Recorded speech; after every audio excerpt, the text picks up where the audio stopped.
വിജു കൊടും ക്രിമിനലാണ്. കൊല്ലം city police കമ്മീഷണറുടെ ഓഫീസിന് സമീപത്തെ കൊലപാതകത്തിൽ പിടിയിലായ കൊലയാളിയുടെ പശ്ചാത്തലം ഭയപ്പെടുത്തുന്നതാണ്. തമിഴ്നാടാണ് അയാളുടെ തട്ടകം. പലയിടത്തും കൊന്നുതള്ളി കടന്നുകളഞ്ഞ സീരിയൽ കില്ലറാണ്. അലഞ്ഞു നടക്കുന്ന ബിജു പണം ആവശ്യപ്പെട്ട് നൽകാത്തവരെ ആക്രമിക്കും.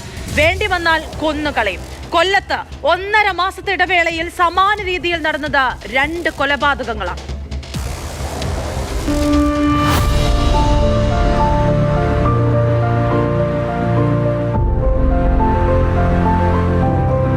ഇക്കഴിഞ്ഞ മെയ് 24 അർദ്ധരാത്രി കൊല്ലം സിറ്റി പോലീസ് കമ്മീഷണർ ഓഫീസിനടുത്തുനിന്ന് ഒരു അസ്വാഭാവിക മരണം രജിസ്റ്റർ ചെയ്യുന്നു. ആദ്യ കാഴ്ചയിൽ തന്നെ കൊലപാതകമെന്ന് ഉറപ്പിക്കുകയാണ് പോലീസ്.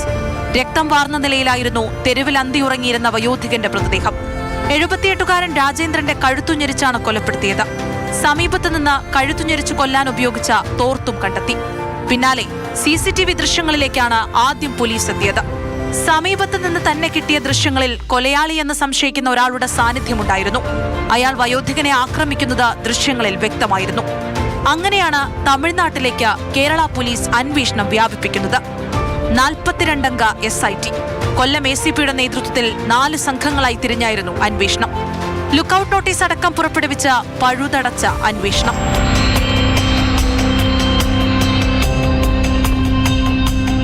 അങ്ങനെയിരിക്കെ ഇന്നലെ പുലർച്ചെ തമിഴ്നാട് പോലീസിൽ നിന്ന് കേരള പോലീസിന് ഒരു വിവരമെത്തുന്നു. നിങ്ങൾ അന്വേഷിക്കുന്ന കുറ്റവാളി ഇവിടെയുണ്ട്. തമിഴ്നാട് തക്കലക്കാരൻ വിജു, 22 വയസ്സാണ് പ്രായം. രാജേന്ദ്രന്റെ കൊലപാതകം നടന്നയിടത്തെയും സമീപത്തെയും CCTVകളിൽ എല്ലാ ദൃശ്യങ്ങളിലും പതിഞ്ഞ അതേ മുഖം. പിന്നാലെ വിജു സീരിയൽ കില്ലറാണെന്ന സംശയത്തിലേക്ക് എത്തുന്നു. ആ സംശയം ബലപ്പെടുത്തുന്ന രീതിയിലാണ് വിജുവിന്റെ ക്രിമിനൽ പശ്ചാത്തലം. തമിഴ്നാട്ടിൽ കൊലക്കേസടക്കമുള്ള നിരവധി കുറ്റകൃത്യങ്ങളിൽ ഏർപ്പെട്ടിട്ടുണ്ട്. 2024 തമിഴ്നാട് തക്കലയിൽ മറ്റൊരു വയോധികനെ കൊലപ്പെടുത്തിയതും ഇയാളാണ്.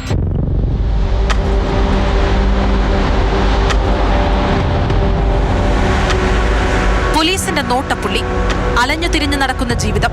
അപരിചിതരോട് പണം ആവശ്യപ്പെടും. നൽകിയില്ലെങ്കിൽ ആക്രമിക്കും. കൊല്ലാനും മടിക്കില്ല.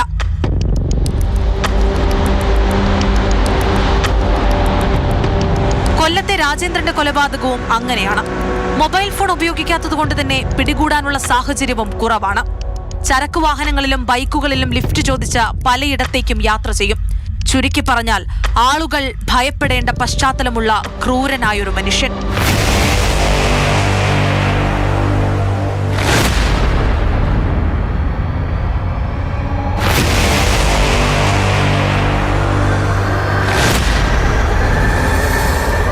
CCTV ദൃശ്യങ്ങളാണ് പോലീസ് പരിശോധിച്ചത്. വിജുവിന് പിന്നാലെ തന്നെ അന്വേഷണ സംഘമുണ്ടായിരുന്നു. അയാളുടെ സഞ്ചാരപാത കൃത്യമായി പോലീസ് നിരീക്ഷിച്ചു പോന്നു. കൊല നടത്തിയ ശേഷം ആദ്യം തെന്മലയിലേക്ക്, പിന്നെ അവിടെ നിന്ന് തിരുനെൽവേലിയിൽ. അന്വേഷണ ഉദ്യോഗസ്ഥരും പിന്നാലെ. അപ്പോഴേക്കും കൊലയാളി വാൽപ്പാറയിലേക്കുള്ള യാത്രയിൽ. ഈ പരിസരത്തിലുള്ള ഏകദേശം ഒരു 100+ CCTV വെരിഫിക്കേഷൻ ചെയ്തിട്ട് ഇദ്ദേഹം ഏത് ഡയറക്ഷനിലോട്ട് പോയി കണ്ടെത്തിയ സമയത്ത് തെന്മലയിലോട്ട് പോയതായിട്ടും അവിടെ നിന്ന് പിന്നെ തിരുനെൽവേലിക്ക് പോയതായിട്ടും ഒരു ഇൻഫർമേഷൻ ഉണ്ടായിരുന്നു. സോ അപ്പോൺ വെരിഫിക്കേഷൻ നമ്മൾ തിരുനെൽവേലിക്ക് നമ്മുടെ ടീം 42 മെമ്പേഴ്സ് കൊണ്ട് ഒരു സ്പെഷ്യൽ ഇൻവെസ്റ്റിഗേഷൻ ടീം ഫോം ചെയ്തിരുന്നു under the leadership of ACP Kollam. So Kollam east CI ആണോ അതിൻ്റെ നേതൃത്വം കൊടുത്തിരുന്നു. അപ്പോൾ അതിൻ്റെ ടീം തിരുനെൽവേലി എത്തിയിരുന്നു. സോ 3-4 ഗ്രൂപ്പായിട്ട് തിരുനെൽവേലി മൊത്തം ഡിഫറെൻറ്റ് ലൊക്കേഷൻസ്, ചെങ്കോട്ട, അങ്ങനെ എല്ലാ ലൊക്കേഷൻസും നമ്മൾ പരിശോധിച്ചു. അപ്പോൾ അതിൽ നമുക്ക് കിട്ടിയ ഒരു ക്ലൂ പ്രകാരമാണ് കോയമ്പത്തൂർ ഭാഗത്ത് പോകാനുള്ള ഒരു സാധ്യത കണ്ടത്. പെട്ടെന്ന് 2 ടീം ഇന്നലെ തന്നെ പുലർച്ചെ കോയമ്പത്തൂരിലോട്ട് പോയിരുന്നു. സോ ലേറ്റർ നമുക്ക് ഇൻഫർമേഷൻ കിട്ടിയത് വാൽപ്പാറയിലോട്ട് ഉള്ളതായിട്ട്. പിന്നെ നമ്മുടെ ടീം വാൽപ്പാറ പോയിരുന്നു. അവിടെ വാൽപ്പാറ ടീമായിട്ടും നമ്മളൊരു സ്ക്വാഡായിട്ടും നമ്മുടെ സ്ക്വാഡും ഒരു ബന്ധപ്പെട്ടിരുന്നു. ലേറ്റർ നമ്മുടെ സ്ക്വാഡ് ഇവരെ ഒരു സ്ലോട്ടർ ഹൗസിന് അടുത്തിരുന്ന് ഈ വിജു എന്ന് പറഞ്ഞ ആൾ നമുക്ക് കിട്ടിയിരുന്നു. ഏകദേശം it was around 10-12 days rigorous ഓപ്പറേഷന് ശേഷമാണ് നമുക്ക് ഇദ്ദേഹം കിട്ടിയിരുന്നു.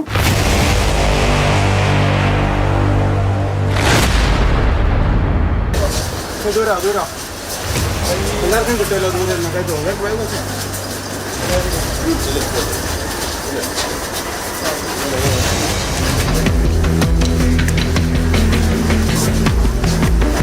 രാജേന്ദ്രൻ കൊല്ലപ്പെട്ട് 12-ാം ദിവസം വാൽപ്പാറയിലെ അറവുശാലയ്ക്കടുത്തു നിന്നാണ് വിജു കസ്റ്റഡിയിലാകുന്നത്. വിജുവിനെ തമിഴ്നാട്ടിൽ നിന്നും കൊല്ലത്തെത്തിച്ചു. ഈ വർഷം തന്നെ ഏപ്രിൽ 19-ന് പാരിപ്പള്ളിയിൽ രജിസ്റ്റർ ചെയ്ത രവീന്ദ്രൻ കൊലക്കേസിലും ബിജു തന്നെയാണ് സംശയമുനയിലുള്ളത്.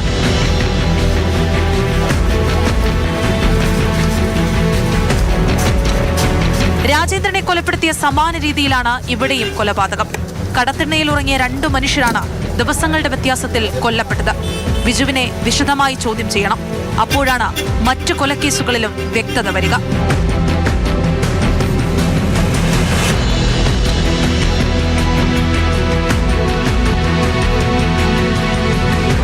Crime desk, Mathrubhumi news.